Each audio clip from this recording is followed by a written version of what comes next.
प्रेरणास्पद कथाएं YouTube channel पर मैं धनंजय जैन आप सभी का हार्दिक अभिवादन करता हूं। दोस्तों, एक गांव के अंदर एक किसान रहता था। किसान प्रतिदिन दूध से दही और दही से मक्खन निकालता था और वो मक्खन अपने पड़ोसी के वहां पर, जो कि उसका भाई था, धनाढ्य था, घर में सब कुछ था, उसके फ्रिज के अंदर एक एक किलो का मक्खन पेड़े के आकार में कड़क होने के लिए रख देता था। गांव ज्यादा दूर नहीं था और गांव से शहर करीब 3-4 किलोमीटर होगा, पर यातायात के साधन भी इतने नहीं थे। 6-7 दिन में जितना भी मक्खन इकट्ठा होता था, 5-6 केजी वो लेता था और किसी ना किसी से लिफ्ट लेकर शहर में पहुंचता था और शहर में एक व्यापारी को वो सारा मक्खन बेच देता था। एक दिन किसान की पत्नी ने कहा कि आज किराना भी लेके आना। किसान ने कहा ठीक है, क्योंकि किराना करीब करीब खत्म होने आ गया था। किसान जाता है, मक्खन के वो एक एक किलो पेड़े के आकार में बने हुए गोलाकार रूप उस व्यापारी के दहलीज पर। व्यापारी फटाफट 6 किलो मक्खन लेता है और अपने फ्रीजर के अंदर फिर से रख देता है। सेठ को जो चाहिए था, शक्कर, चाय पत्ती, नमक, मिर्च, हल्दी, जीरा, राई, जो जो किराना उसे लगने वाला था सब दे देता है।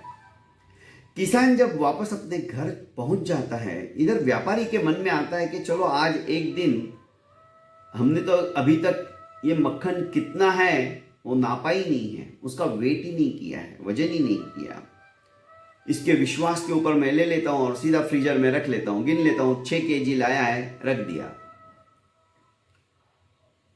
उसके मन में विचार आते ही उसने 1 केजी मक्खन निकाला फ्रीजर में से और अपने तराजू के ऊपर रखा तो 90 ग्राम ही भरा, पूरा 100 ग्राम मक्खन नहीं है। उसने सोचा हो सकता है कुछ गलती हो गई हो। दूसरा गोला निकाला, वो भी 90 ग्राम, 900 ग्राम। सोचने लग गया है 900 ग्राम में 100 ग्राम पूरा गायब है, ऐसे कैसे संभव है। एक एक करके उसने समस्त मक्खन के गोले निकाले। पहले 100 ग्राम का देता था, फिर 250 ग्राम का, अभी 1 केजी का। इसने तो हर एक में मतलब मुझे चूना लगाया है। 10 ग्राम, 25 ग्राम, 100 ग्राम एक एक मक्खन के अंदर कम होना, बोले तो मेरा कितना बड़ा लॉस हो गया। उसे बहुत गुस्सा आया। गांव के अंदर रहते हुए भी कितने खोटे काम करते हैं ये लोग, कितने चालाक होते हैं। हम इनके ऊपर विश्वास कर लेते हैं 1 केजी पूरा होगा और ये तो अब 100 ग्राम कमी इसके अंदर।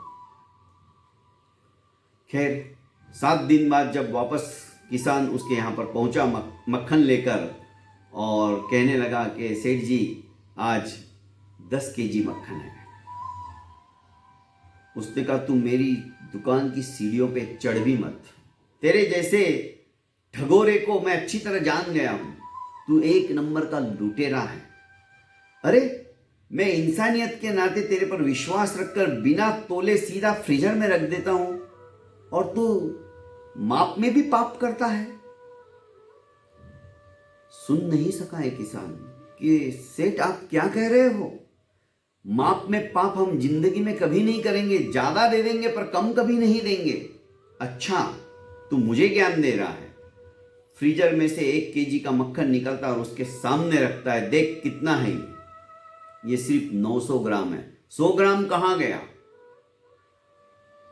हाथ जोड़कर कहता है कि सेठ जी आप गुस्सा मत कीजिए, इसमें मेरा कोई दोष नहीं है। ये तो आप जो 1 केजी मेरे को शक्कर देते हो, वो 1 केजी शक्कर एक तरफ तराजू के वो रखता हूं और दूसरी तरफ उतने ही बराबर का मक्खन का गोला रखता हूं। इसमें मेरा कोई दोष नहीं है। हमारे पास हमारी इतनी औकात कहां है और हमारे पास वो 1 किलो का बाट कहां है। उसी की वजह से आप जो कुछ 1 केजी मुझे देते हो उसके बराबर तोल के मैं आपको मक्खन दे रहा हूं। तब से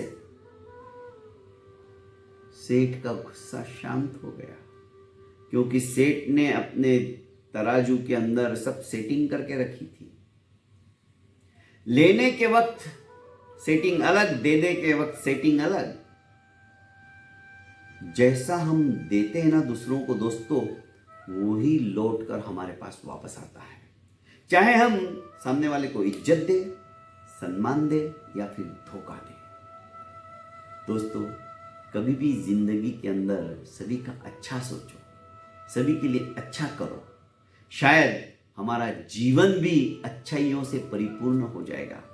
बहुत बहुत धन्यवाद दोस्तों। कहानी छोटी सी है, पर कहानी ये नसीहत देती है कि जिंदगी के अंदर हमने भी यदि अच्छे कर्म किए, अच्छा सोचा, सामने वाले को आदर और सत्कार दिया, प्रतिरूप हमें भी वैसा ही प्राप्त होगा। यदि हमारे मुंह से गंदे शब्द निकलेंगे, हृदय को चुभने वाले शब्द निकलेंगे, तो मान के चलिए वो सुनने की ताकत भी फिर हमें रखनी होगी। दोस्तों, हम आज से अपने जीवन को परिवर्तित करने के लिए कुछ ना कुछ प्रयास जरूर करें। बहुत बहुत धन्यवाद।